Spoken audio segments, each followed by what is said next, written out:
Okay, today we are talking affordability and what it actually means.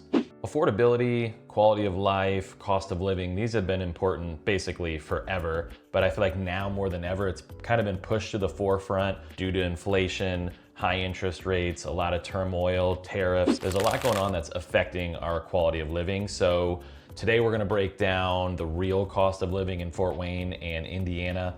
And we're gonna go beyond the anecdotal. It's gonna be a little numbers heavy, but it's easy to just say, oh, Fort Wayne's affordable. You know, an anecdotal thing that I have often said is when I moved back to Fort Wayne from Orlando, Florida, I doubled the size of my house and I basically cut my mortgage in half.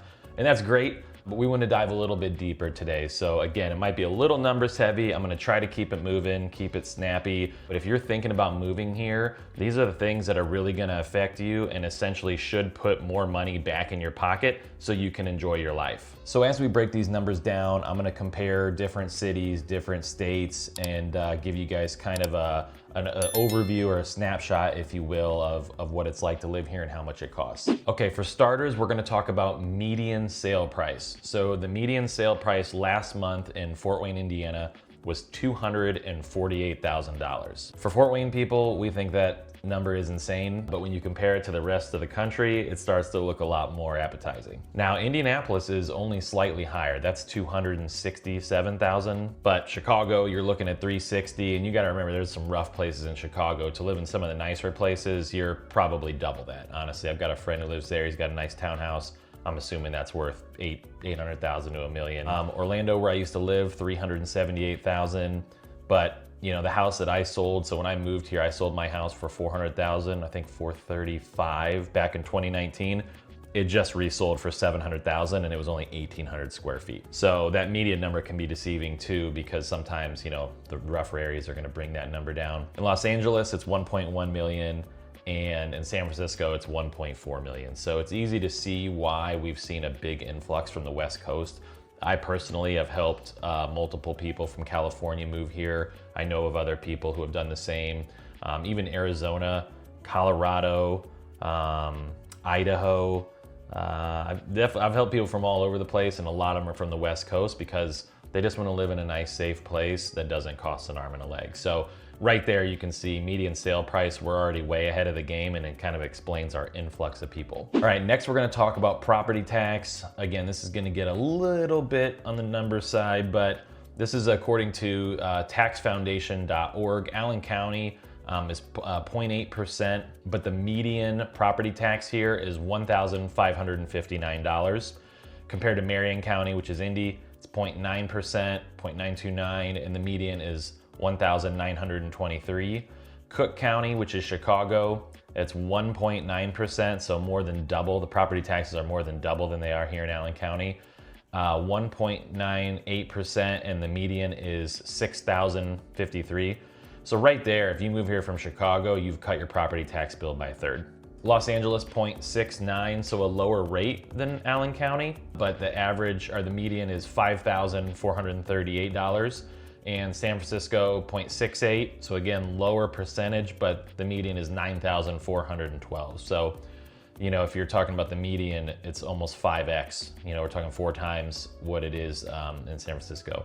Okay, now the cost of gasoline. So I'm gonna do this one by state. Cost of gasoline in Indiana is $2.92 a gallon. Illinois, $3.26, and California, $4.61. So right there, again, we're talking major savings. Oh, and Florida, $3.10. So you can see, you know, we're the only one right now under $3 a gallon. I know that's gonna fluctuate depending on when you're watching this, but essentially we're significantly less. Now we're gonna talk about car insurance. So this was a big one when I was in Florida. There was a lot of uninsured drivers, and people just drive very cuckoo down there. I don't miss that at all. So this is according to bankrate.com. Indiana's average cost of car insurance is $1,709. Illinois, $2,376. California, $3,119. And Florida, $3,884. So like I said, in Florida, it's through the roof because of all the shenanigans that go on down there. So basically, if you move here from Florida or California, you're pretty much cutting your car insurance in half. So, we've talked a fraction of the property taxes, a fraction of the median sale price, now a fraction of the car insurance. Okay, so now homeowners insurance, and this is gonna be based on a $300,000 house, and this is according to bankrate.com. Indiana, $1,600. I'm gonna round off for the sake of speed and simplicity. $1,600 in Indiana, $2,200, $2,200 in Illinois. California, $1,600, which actually kind of surprised me, but it's $1,600 in California, although that's for a $300,000 house, which the median is 1.1 million, so you're probably looking at, more like 5,000. In Florida, 5,800 to insure a $300,000 house. So here it's 1,600, in Florida it's 5,800. So again, massive savings there. Now we're talking cost of groceries. This is the weekly bill, and this is according to worldpopulationview.com. Indiana is $239 a week. Illinois, $269 per week. California, $297, and Florida, $287. So, you're looking around, a couple $100 a month savings right there. You multiply that by 12 months, there's a few more grand back in your pocket. Obviously, that can vary based on what you eat, how many people. I'm a family of 8, so that bill, we're only scratching the surface at $239, sadly, but it's the truth. And the last thing I wanted to talk about was we have great public schools here. So Homestead High School is ranked number 8 in the state. Carroll's ranked number 27, and I assume that's gonna continue to improve based on some of the things they're doing. Leo, which is a very popular school, growing in size and very safe area, that they're ranked number 32. So, I know that's not an actual metric as far as affordability, but basically we have great schools that are just included in your property tax bill, so you don't have to pay any extra for them. I personally go private school. That was kind of faith-based. I grew up in a Catholic school system. We did the same with our children, but it wasn't an easy decision. We're Southwest Allen, where Homestead is, and we've really gone back and forth quite a bit because I see that, there's a lot of people going to Homestead. It's like right up the street from my house. But these things all factor in. There's more metrics that I could have gone into, utility bills, other things like that, but we could do this all day. For the sake of time, I wanted to keep it reasonably short. So as you can see, it's indisputable. I mean, living here is so much more affordable than pretty much anywhere else in the country. And as a result, that's why we've seen our population grow. So, for reference, for about 50 years, we only grew birth over death. We had a net negative migration, which means that more people were moving away than were moving here. And in the last 6 years, that has flipped, and we've actually seen a positive net migration. More and more people are moving here. I moved back from Florida after 12 years. I've had a lot of friends. I just helped a friend move back from DC. I know some other people that came back from Chicago, some other people that came back from Florida.